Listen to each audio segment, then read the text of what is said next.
Hello, everybody. Happy Wednesday. This is Courtney Cassidy, WWT's media and PR princess, and your go to person on everything all elite. We just had a wonderful episode of AEW Dynamite Fright Night, and we are on the road to Full Gear, which is next month. And oh my God, there was a lot to say. There was a lot, a lot that happened. Of course, we thought we were going to kick off with Moxley, but I got to see my client, Orange Cassidy, step up to the plate, and he was not going to sit back there and watch it. And he just said it. He never saw himself as a leader. And this is one of the first times that he is stepping up as a leader, and he wants to do this himself. Well, Orange, I hate to tell you this. I know you, Moxley, but you also have his crew back there. You're going to need a lot of help. I know he can do it, but he's going to need some help from the locker room. And I know he's worried about every single person in the main roster's safety, but this is going to be a war. And I'm ready for it. And we just got a title match for Full Gear. It'll be, well, I will talk about that later. But Orange Cassidy put out the challenge to Jon Moxley. Him versus Orange for the AEW World Heavyweight Championship at Full Gear. And trust me, this is not the first time these two squared off. And as I mentioned, a lot of people kept asking me, like, even last week during WWT Live, thinking, like, it's been 5 years. How come Orange Cassidy's not been champion? Blah, blah, blah. I don't want to say it's timing. It's about chemistry. Who is able to take Orange Cassidy to the next level? Because he's had some rivalries with Chris Jericho, Jon Moxley. I mean, you just have to think from the past champions before Swerve and Samoa Joe, who was going to be the one to have the chemistry that he was going to have with and was going to put over. I mean, I know 5 years is a long time, but he's a former international champion. Also, it's just really thinking like who can compel it and also making it believable, because I want his first reign as AEW World Heavyweight Championship to be memorable, the same way he won the AEW International Championship for the first time. I don't want it just to be like a give and take and be like, oh, here's the title, and everybody's gonna forget about it. I want it to be so memorable that 3, 4, 5 years down the road, we can be talking about this.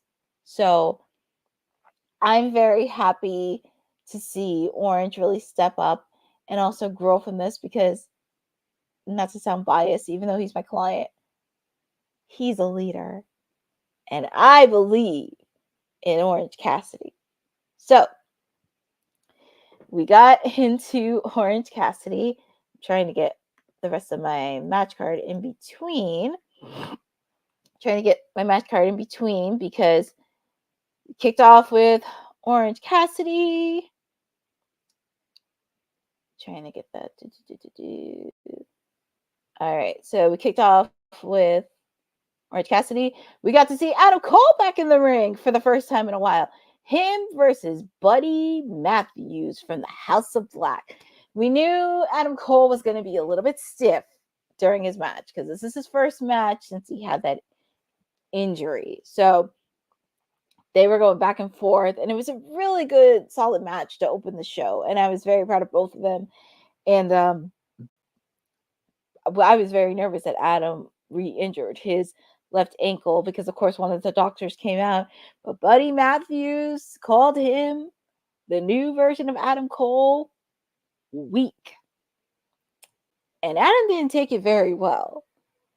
And also last week, Buddy called him fragile. That's also hard to say. But Adam Cole, he came in, he finished the match, and he got the 1, 2, 3. After the match, Adam and Buddy Matthews shook hands, and we got to see Malachi Black. So I'm very excited to see that because it looks like next week on Dynamite, it will be Adam Cole versus Malachi Black from the House of Black. That match is going to be insane. And I am so proud of them. So that was a really solid match to get the show in. They are definitely doing that. Of course, backstage, we saw Christopher Daniels backstage with Private Party, and he was talking about his experience on him and Frankie Kazarian lost to the Young Bucks, but they vowed to win the titles tonight, but I will get into that later. We also saw Adam Cole in the trainer's room, and then he sends a message to MJF because remember, MJF put in last week between either Adam Cole or Roderick Strong. Whoever gets 3 wins gets to face him at Full Gear. So far, Adam Cole has 1 win under his belt, and we need to see Roderick Strong in action, which I'm hoping he's in action this weekend on Collision. Oh, yeah. Thank you for that, Boza. His first singles match since, because that hurricane in Florida. That's why we haven't seen Malachi Black and FTR for a while. So that's also something to really, really think about as well. So that's going to be really fun. Of course, you see Adam Cole, but that match is going to be fire. Of course, we got to see Kyle Fletcher trying to call out Will Ospreay. Fortunately, you didn't get Will Ospreay, but you end up getting Mark Davis. So that was a surprise as well. If you remember, they were in a friction together. United Empire was the friction between Will Ospreay, Kyle Fletcher, and Mark Davis. So we haven't seen Will Ospreay. We will see Will Ospreay. I just have a feeling he may come next week, Mr. Will Ospreay, because like I said, we haven't seen him since Wrestle Dream. And I'm going to tell you something. Please book the match between Kyle Fletcher and Will Ospreay at Full Gear. That match is going to be fire.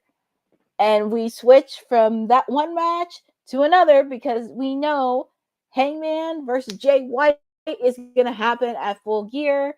Hangman made comments of it saying there's no such thing as redemption. There's only wins, losses, and consequences. And he says he knows Jay White's going to charge his injured leg. And he also talked about burning the man's house down. Oh my goodness, Hangman. Really? So we go from Hangman and we get to see Jon Moxley and the BCC in the ring. And, Moxley, he's trying to say something saying Cassidy thinks that he challenged him, but it's the other way around. And he challenged Cassidy last week by attacking his best friend, Chuck Taylor. Is thinking it's a distraction. And he didn't want Cassidy catching the disease that seemed to affect a lot of people in AEW as people were happy with their paychecks. Well, that's not the other way around because he did agree to face Cassidy. And he wanted to put distraction to the test. And apparently it was a trap that already set because it looked like they were going to attack Yuta, but Cassidy fell for the trap. And they were just outnumbering him because Cassidy can't do it himself. But we got to see the Dark Order, a trio that's been around since AEW from the beginning. We got to see them come in. They tried to help out too, but they got the beat down. But we got to see the return of Darby Allin. We have not seen Darby Allin since Wrestle Dream.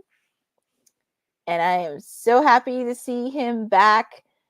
And he was fired up. And I think the BCC needs to understand that Darby Allin is immune to pain. It doesn't bother him. But he will fight tooth and nail to represent AEW. So I'm very happy to see Darby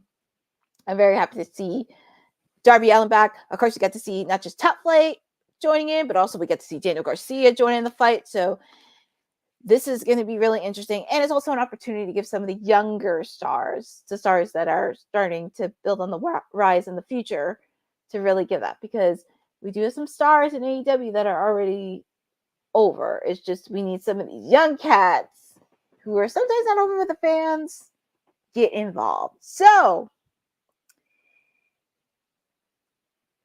we head into, oh my goodness,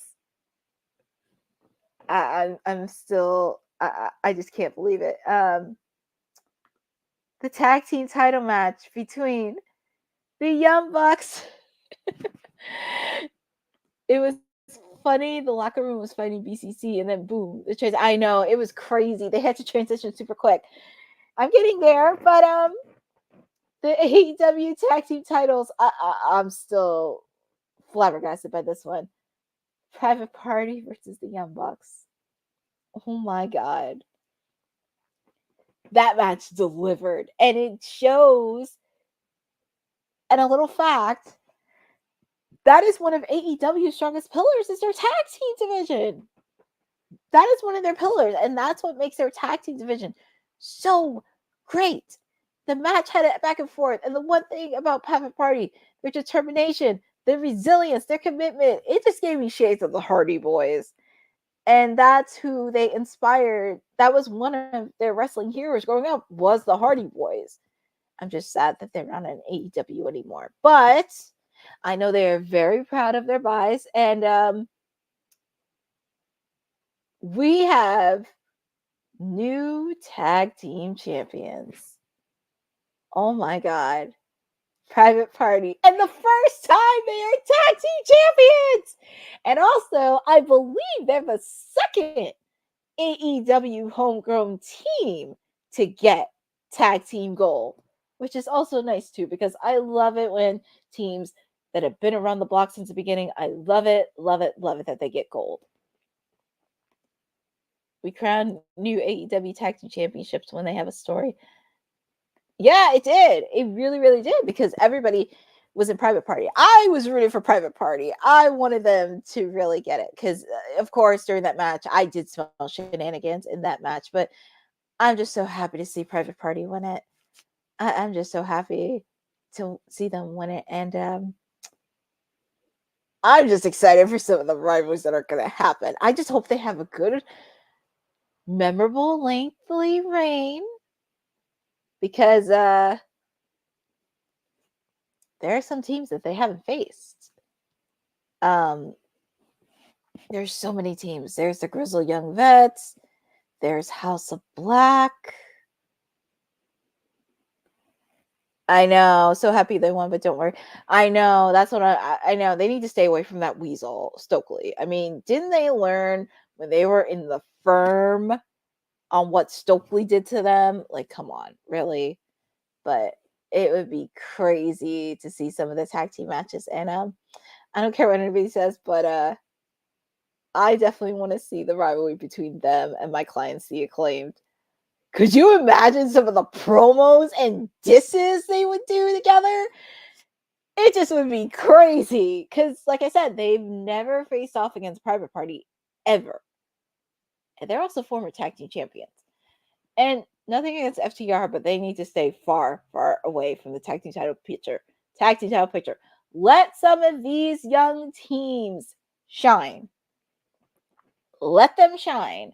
I know a lot of people are focusing on the new shiny toys with MXM and the Outrunners, but let them get signature wins. Let them get the wins, build that up, and just see what goes from there. Because I don't want, like, just because they were hot with the fans, I just don't want them to, like, get in the tag team title picture quicker. I would like for them to back up with signature wins. So this is going to be something. I'm very excited for Private Party. Congratulations to them. They deserve it. And I am so excited to see how their reign is going to go. I'm just like, Oh my God. I'm sorry, but I know people want to say House of Black, but give me them versus the Acclaimed. Just please, only because of the disses, the promos, everything. I just want it. I mean, tag team wrestling is alive and well again. So I am super, super proud of that. So congratulations to the tag team champions. Of course, backstage, Young Bucks are not really happy, and it looked like they were shredding a few things. So there's a lot of fishiness happening, and they left. They said, "Oh, we're working from home." They kind of just walked out of their business, but I feel like it's too good to be true. And I would not be shocked if they did align with BCC. Because, like I said, Christopher Daniels, you better get your team of Avengers because this will get very, very interesting super quick. So we'll see what happens there. And one of their stooges actually got attacked by BCC, and Moxley put Christopher Daniels in a headlock. But I'm going to tell you something. If they come after Christopher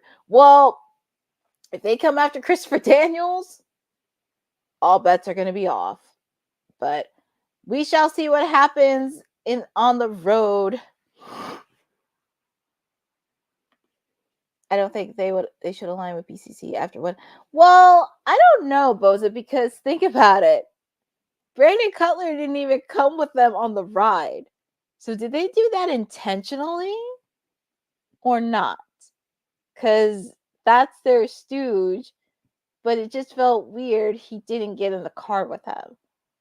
It just felt very odd in a way. But I think I just have this gut feeling that they're going to align with them.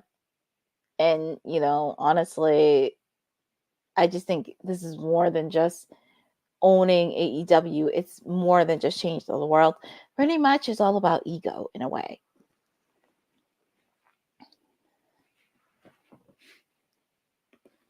Good point. But he is their stooge. But why attacks a stooge? Well, I don't know. That's really interesting. It's very interesting. I can't even put my finger on why, but I guess we'll find out in the next couple weeks.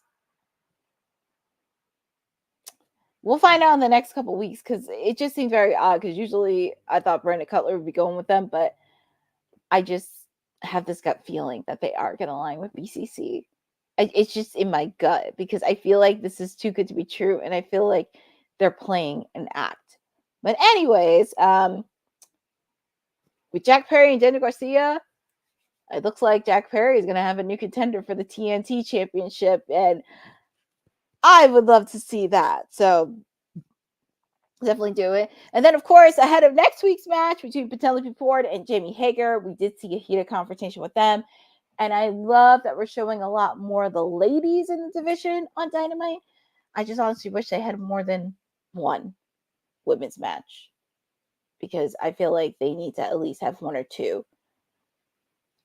And with the talent that they have, they need to bring it. So that's the one thing I would say. And of course, we saw the new Ring of Honor World Champion Chris Jericho and the Learning Tree come out. So, of course, he mentions his win last week. He tried to take another shot at Mark Briscoe. And, of course, he's bringing up his success as well as the growth of Ring of Honor. He's probably said he'll take Ring of Honor to the biggest stage, even though he was the previous champ, and that did not happen. But we'll see where this goes. And also, I'm curious, who is the top guy for Ring of Honor? Because that would be really interesting to see the top guy face off against Chris Jericho. And of course, we've been talking about this all night. The AEW Women's World Championship match this Saturday at Collision in the city of brotherly love, Philadelphia, between Anna Jay and Mariah May. This is a really good, solid rivalry that I'm enjoying. And I'm so proud of Anna Jay of improving on her wrestling skills, wrestling in Stardom, coming back, trying to make a name for herself. And she's also going to be in the Fatal 4-Way match for the number one contendership for the New Japan Strong Women's Championship. So even if she doesn't win this match, if she puts on a really good performance, that really kind of increases her stock a bit. And I would love for her to win that Fatal 4-Way match and compete for the New Japan Strong Women's Championship. So I'm very good with that. Oh, man. Chris Statlander.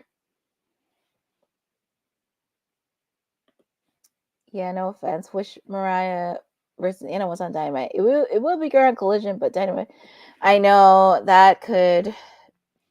it's really hard to do because I know they're trying to like balance it out a bit. But that would have been a really good match on Dynamite. That would be a solid good match. But I think they're trying to even out some of the matches on Collision so everything's not at one. So, but it would be nice to see it. But you know what? I'm happy it's on Collision. And plus, Collision has some really good matches. I know everything can't be on Dynamite, but I'm happy it's on Collision too.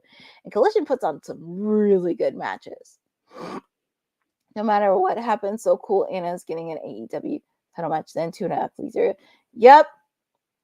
Even though if she doesn't win it, I would love for her to get a shot at the New Japan Strong Women's Championship match.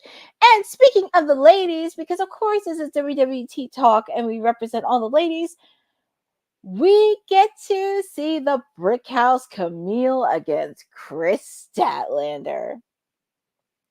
I was very excited for this match, and the build-up for this match really proved it. And I'm going to tell you something. Mercedes should be scared because Camille did not face off against amateurs as she would on Collision and Rampage. She faced off against one of the rising stars of AEW, a former TBS champion, and this girl is no joke. And she was also the first female wrestler to graduate from her wrestling school at Creative Pro Wrestling in Long Island, New York. So I'm so happy for Chris Statlander getting the win. And that's the first time I've ever seen Mercedes get nervous because, like I said, you're not facing off against some amateurs. You're facing off against some ladies within this division. You faced off against Queen Amanada last week. She gave a headbutt to Camille and see Chris Statlander. And the reason why, and it looks like a little bit of friction because she told Camille to go in the back and she took a cheap shot at Chris Statlander because she knows that time is almost up. She knows that she has a bigger target on her back and she's going to get a taste of humble pie sooner than later. So I have a feeling she's going to defend that TBS championship against Chris Statlander. And I would love for Chris Statlander to be the new TBS champion. So only time will tell, and we'll see what happens. Amanada has fed Mercedes humble pie. Hope Chris finishes the job whenever they meet. Don't want Mercedes to go 10 for 10. Yeah, I think after tonight, she kind of knew that, like, it was being outnumbered after Chris Statlander won. So I'm going to tell you something. It's going to be all or nothing. And then, of course, as I mentioned, we saw Christian Cage. And he wanted to extend to Hook next week so he can explain his actions on why he attacked his father, Taz. So this was very odd because, like I said, we found out last week that Christian Cage was the one that attacked Taz, which is very odd because what did Taz ever do to him? And also, Hook's can't do this on his own. So I know we haven't seen Samoa Joe, we haven't seen Shibata. Could we see the reincarnation of Team Taz? Because it had Hook, it had Powerhouse Hobbs, and it also had Ricky Starks. That would be crazy if that happened with Team Taz. So I am in on it. It would be nice, but we get to see his explanation next week, and that should be interesting. And it would be nice to see Taz back. So also, we get to see members of the conglomeration, and they were interviewed backstage. And pretty much the word of the day from the conglomeration is instability. And Ishii, Kyle O'Reilly, and Mark Briscoe are challenging the Learning Tree next week. But not just any trios match.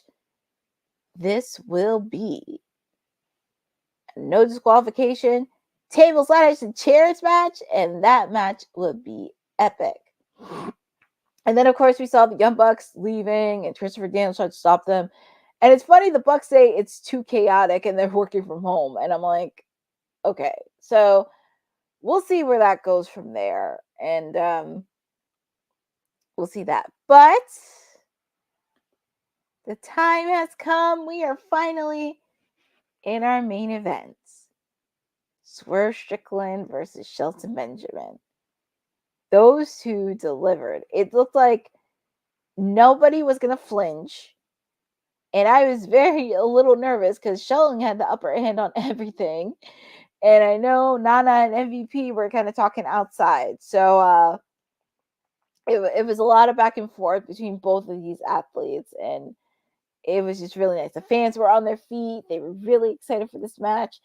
And then soon enough, Swerve Strickland got the pin. And he showed you why.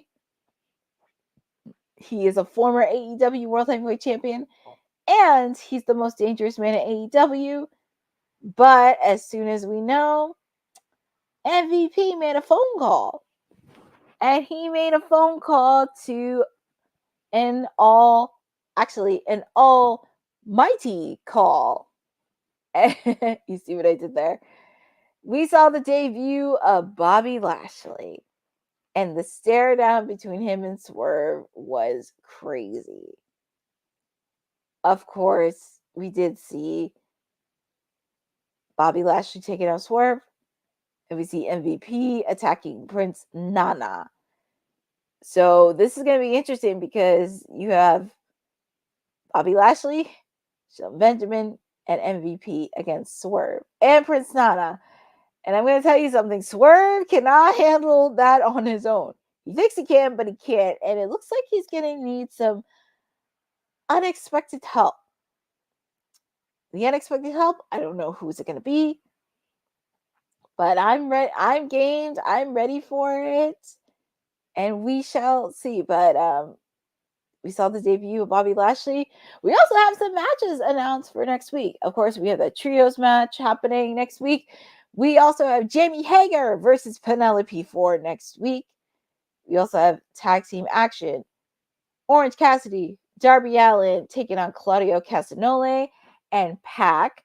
And we also have Adam Cole versus Malachi Black. That match is going to be crazy. And I am all in for it. So, tonight's rating of Dynamite.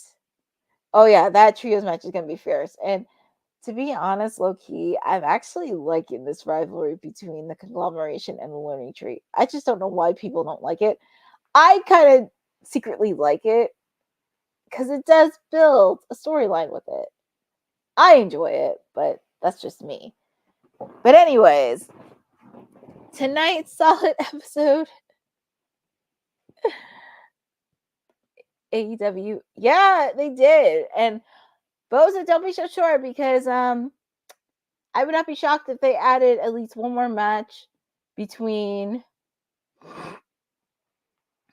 I think a lot of people don't be surprised because we may get one more match installed between Collision and Rampage. So be on the lookout for that. But the one thing I will say that they're finally announcing matches ahead of next week, which I love. They're giving you ample time to prepare and create promos of it, which that's amazing to do. And also we got some matches at Full Gear. Of course, we have Hangman versus Jay White.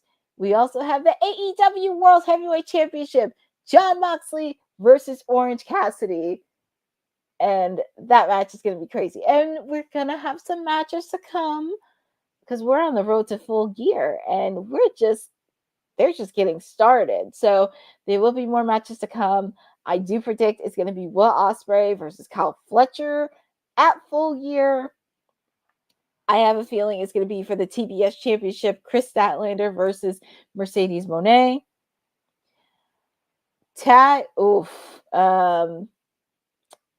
Swerve. I know there's going to be a little bit of I think it's going to be Swerve versus Bobby Lashley at Full Gear. That's just going to be really crazy. But there's going to be more matches announced in a couple weeks. There's so much out there, so many predictions. I just can't believe it. Congratulations again to Private Party to winning the tag team titles, and I'm excited on who their opponent's going to be. I mean, oh my goodness. There's just so many options out there for them to win. I just hope they have a really good, memorable title reign and can really restore tag team wrestling to the front. So I'm excited for the rivalries to come. I don't know who's it going to be, but there's a few teams that are lurking. So I just, like I said, I just hope Private Party has a good reign. They have a good, memorable reign, and they're going to be fighting champions. And we'll probably see the little weasel Stokely laying around, but keep them far away from Stokely, for God's sakes. But my rating for tonight's episode, I give it a 9 out of 10. This was a really solid episode, and I love the Fright Night. It was just the night before Halloween. They delivered. We got to see some highs, we got to see some lows, we got to see some shocking moments in between, and it's just been really good. And also, I know a lot of people kind of been complaining about some of the storylines, saying like, oh, they start off good and then they falter. I just hope for some of these storylines they continue to grow and keep going. They need that stability and the consistency to have it, and I think they can do it, especially restoring order to your tag team division, because you got some talented tag teams. Also, definitely making your women's division a priority. You say your women's division is the best? How about adding at least another match on the Dynamite card? We see a lot of more women's matches on Full Gear and Collision, but it would be nice to add some to your main flagship show, which is Dynamite. And that would be a really good opportunity to showcase some ladies, because you have top ladies. You have some of the best in the roster. It's time for them to shine and give them opportunity. So my rating, I'm going to give it a 9 out of 10. And it makes me feel good because now they have a really good solid card to compete with NXT. Because I know the last couple days have been crazy because everybody's back to say like, oh, well, what's AEW going to do? Blah, blah, blah. Well, they revamped their card. They'll probably add more stuff to it. And I am gained for that. But thank you, everybody, for joining on this week's Dynamite. I am Courtney Cassidy tonight because this is the night before Halloween. And I just want to thank everybody for joining on tonight's edition of Stone Cold Elite Wednesday. I mean, definitely a good solid episode to continue the road. Full Gear, which is next month. Phil, you could always, if you want to catch me on social, you can always find me here every Monday, Wednesday, and Friday on WWT Live. Wednesday night is Stone Cold Elite Wednesdays. You can always catch me here. You can follow me here on Twitter and Instagram on @CourtneyNJ11, where I have some awesome stuff. I also have some announcements I am going to make on Friday, but I'll save it for that. I'll save it on Friday. I'm very excited to do that. This has been a very fun night. And it looks like we're going to have a Wednesday Night Wars next week. I don't know how we're going to do it, but I'm game for it. Thank you guys for joining on tonight's episode of WWT Live. I will see you guys next week because we have a special, as I mentioned, we have a special Wednesday Night War edition. So I'm excited. I know the councilman's excited. we have some pretty dope cards on our respective brands. So I will see you guys next week. Have a wonderful evening, and happy Halloween, you boys and ghouls, and make sure to get lots of candy. I will see you next week. Bye. Thanks for joining WWT. Don't forget to like us on all social media platforms at wwtalkpod. Like and subscribe on all video and audio platforms, like yesterday, my G. And check out our website at wwtalkpod.com.